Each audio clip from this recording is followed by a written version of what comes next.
Welcome back, options traders. Well, it's time for part two. And by that I mean referencing the last video where I talked about the two costs of waiting. And in that video, I said that once we iron out these details, we're going to address a specific question: should you leg into covered calls? So by legging in, what that means is we're going to split the strategy apart. Instead of buying the shares today and then selling the calls at the same time, we're going to split them up. We're going to buy the shares today, sell the calls. It could be a couple hours later, a week later, a month later, but we're just going to insert some time in between the purchase of the stock and the sale of the calls.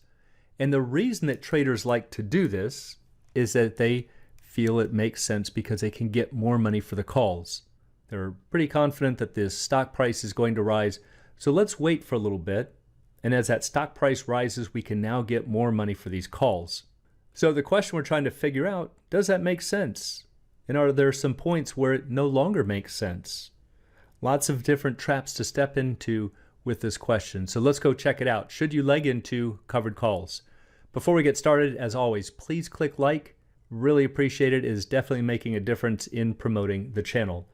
So let's start with the covered call.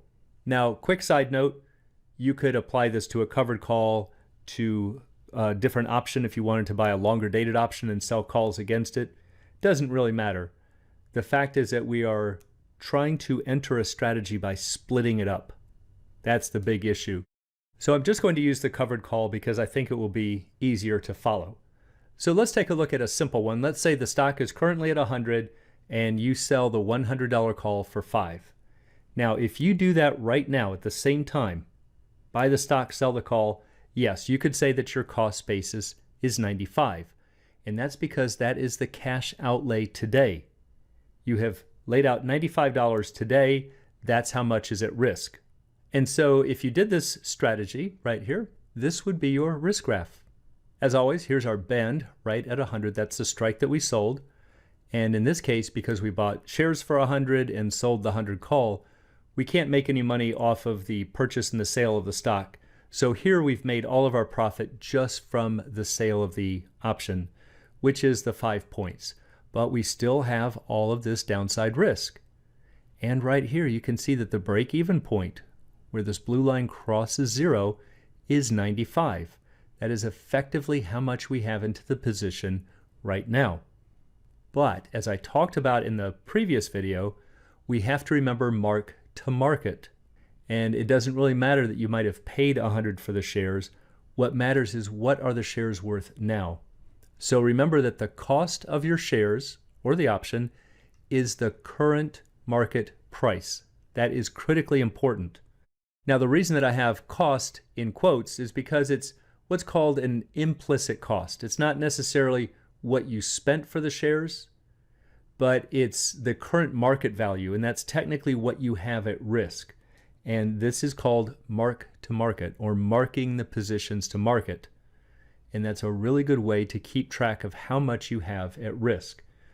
So once again, just because you might have paid a certain amount for the shares, if they're trading for a higher value today, well, you could choose to sell the shares at the current price. And instead, if you choose to hold those shares, maybe to enter into a covered call, you're putting that current market price at risk. This is why we have to account for this. So this is the first thing to remember as we go forward. The cost of the shares, the implicit cost, is the current market price. So let's now move on to a second point that we talked about in the first video with the extrinsic value. Remember that the extrinsic value is greatest for the at-the-money option. But once the option goes in the money, the extrinsic value declines. This is also super important. Yes, the total value of the option is getting more expensive as the option goes deeper and deeper in the money. But it's getting smaller extrinsic value. And as the option writer, that is the only thing that you are collecting. So as the option seller, remember that the only financial benefit from selling an option is the extrinsic value. Now, maybe making some cases for a hedge and wanting a lot of intrinsic value, possibility.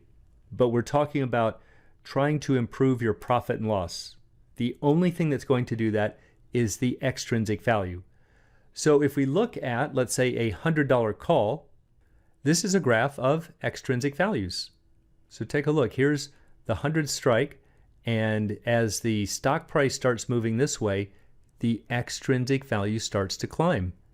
And that's because it's getting closer and closer to at the money, and once it finally hits the strike, that's when that extrinsic value is going to peak. But once the stock moves to this side of the hill, stock price starts going up this way, the extrinsic value starts to decline. Now again, if we looked at a different graph showing the total options value, yes, it would continue to rise. But the extrinsic value is declining once you go past the strike. That's super important to remember. So we also talked about the cost of waiting. Remember that the deeper in the money the option goes, the less valuable it becomes, at least in terms of the extrinsic value. And that's because it's declining. This is a cost of saying, let me wait. And if you're right that that stock is going up and up and up, well, that might be good, but it's also increasing your risk. It's increasing the cost at the moment that you decide to write that call. And then when you do it, you've also got less extrinsic value if it happens to go in the money. So the problem is that if you are waiting, stock price is going up and the option goes in the money, that your stock's value is rising and therefore your cost is rising, but your benefit is declining. And this is where traders get caught. If they wait too long for that option to go in the money and they keep waiting, they just see the total option value rising and they think that they're doing themselves some kind of a service and that they're getting even more money, and they're just simply not. All they're doing is taking more risk, exposing that stock price to higher and higher prices that they're still holding, and then getting less for the extrinsic value. So to see these problems in more detail, let's jump over to an Excel spreadsheet and look at the mechanics. Okay, so now we're into an Excel spreadsheet, and let me just jump through the columns real quick. I've got various stock prices in this column. We're looking at the value of the 105 call. So these were just thrown into a pricing model with 30 days to expiration. I think it was about 30% volatility, but that doesn't even matter. It's just a given volatility, and these were the option prices that came out. The next column is showing the intrinsic value at the various stock prices. So notice, if the stock is down here at 90, and we're looking at the 105 call, there's no intrinsic value. Stock goes up to 91, no intrinsic value.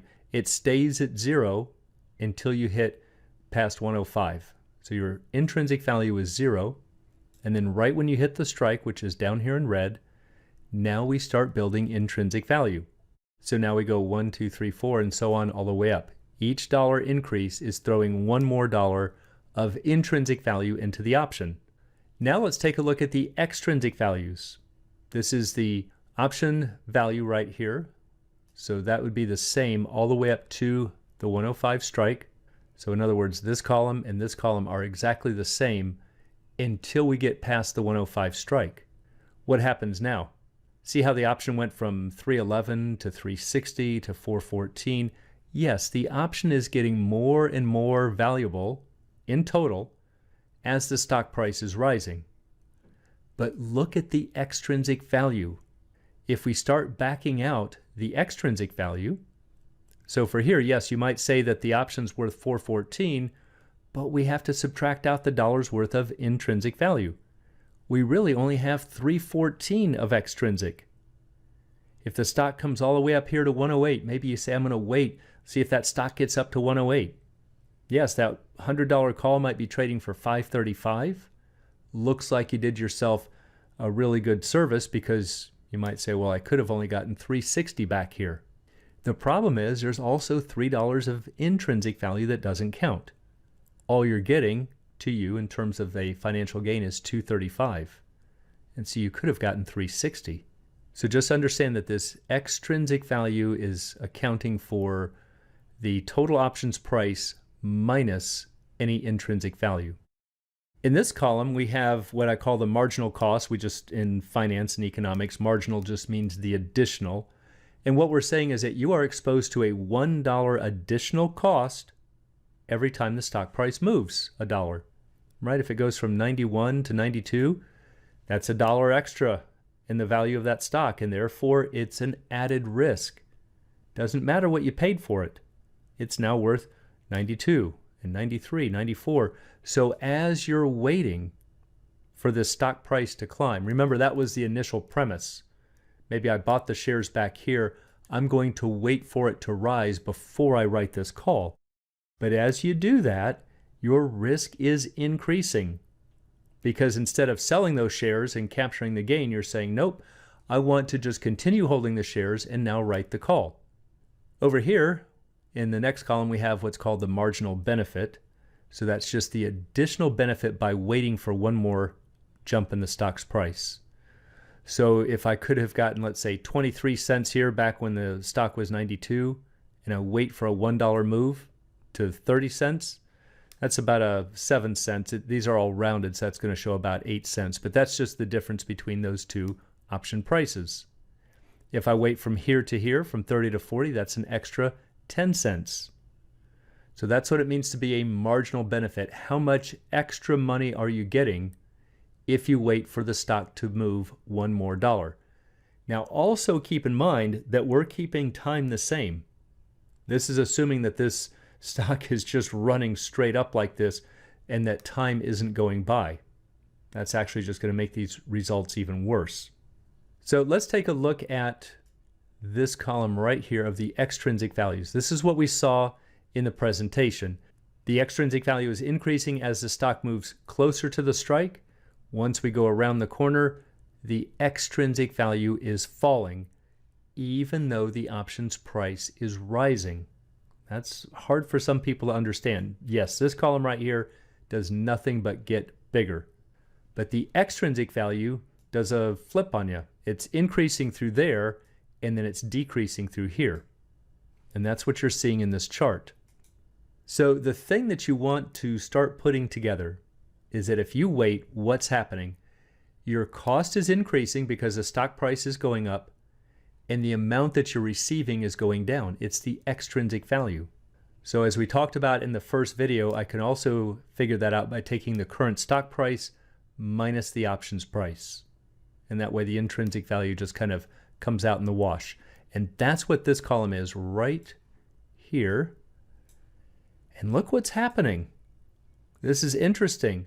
Your cost or your risk starts to rise and rise and rise, and then eventually, as the stock starts going higher and higher, that 105 call is going deeper and deeper in the money, and look where your cost is gravitating towards. 105. It's gravitating right toward the strike.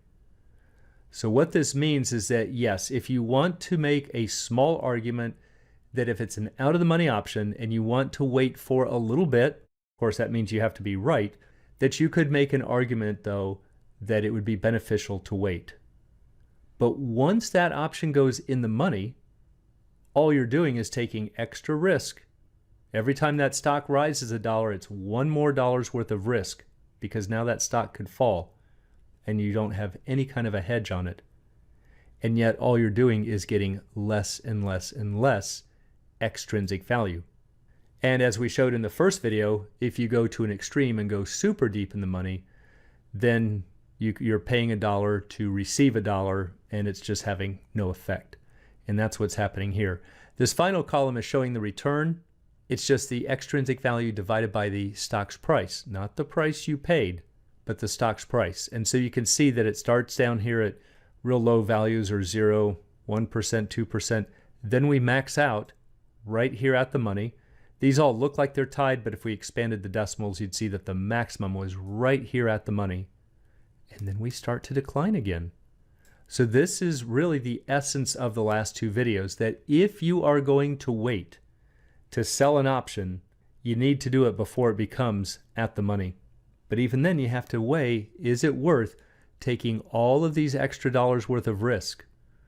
Let's say you bought the stock when it was back here at 97. You're taking this additional risk to get, instead of selling it for $1.04, to get $3.60. So again, it can look like it was a good deal, but if you're not accounting for the additional risk that you're taking, it can lead to some bad misperceptions and therefore bad decisions. So I hope that helps you to understand, or at least some things to consider before you ask the question, should I wait before I sell these calls? I'm not saying it's wrong to, I'm just saying make sure that you are accounting for the additional risk that you're taking, that you're holding this stock longer, unhedged over time. If you're right and it goes up, every dollar that it ticks up is adding to your implicit cost.